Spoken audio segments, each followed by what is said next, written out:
Thanks for joining us tonight at 6. I'm Brooke Buckner. We start tonight with new developments in the Ten Commandments saga across the state, as displays are now expected to go up in Benton County public buildings as soon as next month.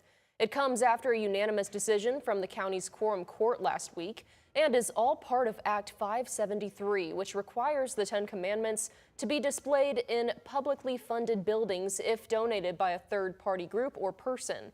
Justice Brian Armis, who sponsored the resolution, said the posters were purchased and donated by Counteract USA, the same group that donated nearly 500 posters to the University of Arkansas last year, leading County Judge Barry Moehring to say it leaves them with no other choice but to hang the displays. First, as county judge, I have a duty to comply with state law unless and until a court rules otherwise. This display is going up because state law requires it. While the quorum court is taking formal action tonight, my role as county judge is to ensure compliance with state law, not to advance or endorse a particular religious doctrine. Judge Moehring says he will not sign the resolution in an effort to ensure all citizens and workers feel welcome in county buildings. But since it is not an ordinance, he doesn't have to sign the resolution for it to go into effect. The displays are expected to go up by April 26th.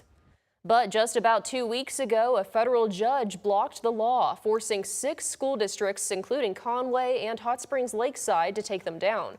Posters remain up at the University of Arkansas, however, since the ruling only applies to K-12 schools. Over at Hendricks College, graduation plans are changing, but not everyone is celebrating. A turf renovation project is moving graduation and cutting the number of attendees in half. In a THV 11 Investigates, Tanya Motorzitsky shares why students are frustrated. This is just another cheap way for the school to save money and to screw us over one last time before we're out the door.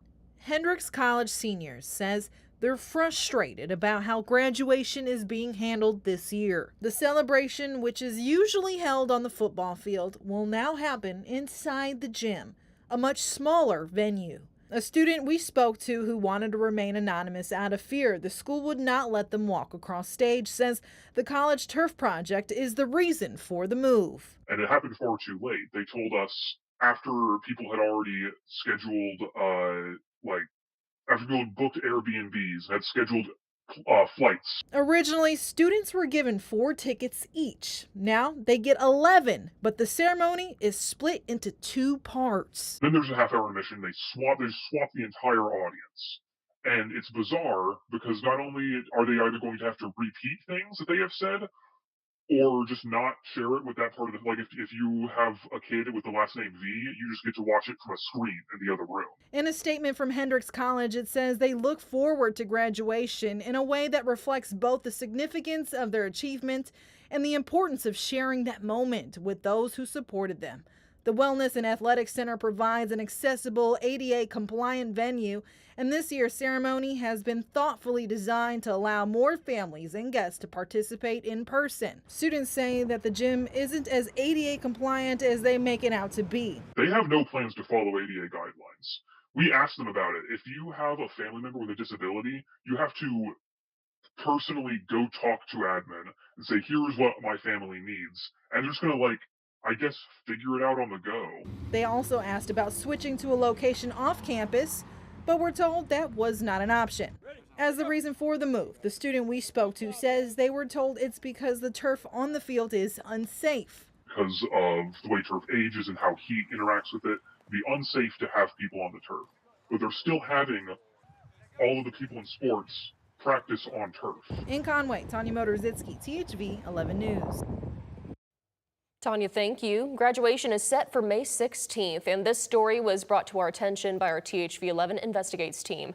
If you have a story you want us to look into, email investigates@thv11.com, or you can call 501-590-4630. It was a warm Monday across central Arkansas, also breezy, and those breezes will continue into your Tuesday. Out there right now, we've got the numbers still into the upper 70s to lower 80s, 83 in Pine Bluff, 81 in the capital city, 79 in Russellville. We'll see those winds start to relax somewhat going into the overnight hours, but they'll still be around, and that's going to keep the numbers from dropping off too fast. So we'll go from the 80s into the 70s this evening. A great evening to take a walk around the neighborhood. Eventually tonight, we'll settle down into the low to mid 60s with mostly clear skies. There'll be some more clouds arriving late tonight. And then for your Tuesday, temperatures even warmer. How about low to mid 80s across the board with a mixture of sun and clouds? But we do have some changes on the way in the form of 2 rounds of showers and thunderstorms, which are expected later in the work week and also into the weekend. I'll have more on that complete forecast coming up. Thank you, Nathan. The Pine Bluff State of the City is currently underway. This is the second one for Mayor Vivian Flowers since she took office. Over the past year, there have been lots of changes, including new leadership in the police department and a focus on transparency. Mayor Flowers says the latter is a top priority, especially after a state audit found more than $200,000 missing from the city's budget. They're not only stealing money, but they're taking resources away from kids. And in the case of our Parks and Rec department, for example, we're looking at a minimum of $250,000 that, someone's going to have to be accountable for. But the good news is that is money that has stayed in our system now. And that's what we're excited about, because we're able to turn that revenue into resources for our young people. She is also expected to highlight efforts to boost tourism with new hotels and more events in the works, and make a special announcement. And just a reminder, tomorrow is primary election runoff day for tons of statewide races. U.S. Army veteran Brian Norris and State Senator Kim Hammer are, of course, both vying to be the Republican nominee for Secretary of State. Another we're keeping our eye on is the Democratic race for Senate District 15.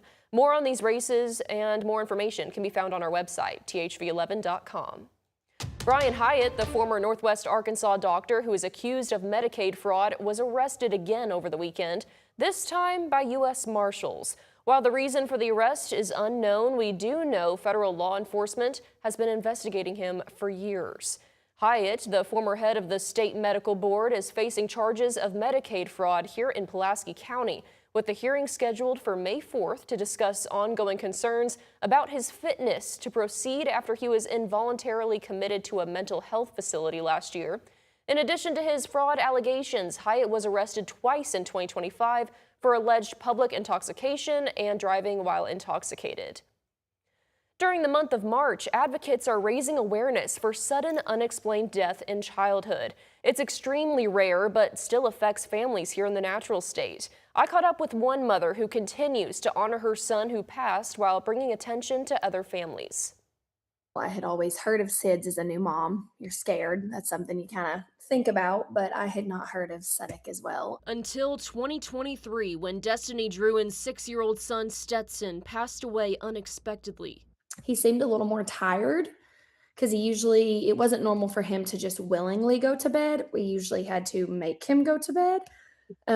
So he was a little more tired, I would say, than normal. But other than that, it was just a completely normal day and just absolutely crazy. Druin shared her story on social media, where she then learned of sudden unexplained death in childhood, or SUDIC. It took forever to get an autopsy report. That is a very slow process. Heartbreaking, honestly. It takes forever, but we kind of held on to hope that maybe that was going to show something. And then when it came back undetermined, we were like, okay, so that's when we kind of really dug into SUDIC and wanted more. Unfortunately, Druin and other families impacted by SUDIC don't get those answers or closure.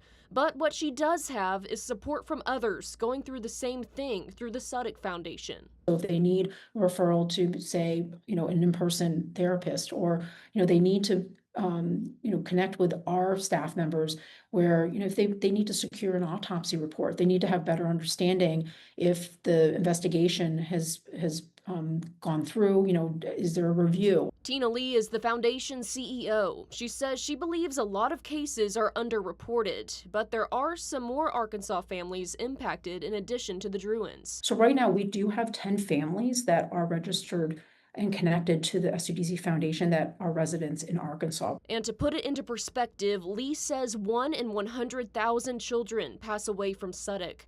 Although it's rare, it doesn't take away the immense pain it can cause families. We want to remind folks, it's okay to ask a family about their child lost, because saying their name gives great meaning. My fear as a parent is that everyone's going to forget my baby, and that's my job. We're not going to forget him. We're not going to let that name die down.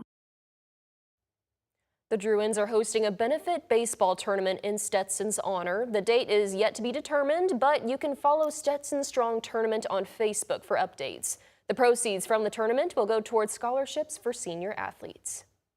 It's been 3 years since an EF3 tornado ripped through West Little Rock. After the break, hear how neighbors in the Walnut Valley community are rebuilding. And the forecast lows for the next several days should be our forecast highs. But you notice cooler weather does arrive here just in time for Easter Sunday and going into Monday morning. I'll have more on a strong cold front, which could bring some strong, possibly severe thunderstorms coming up.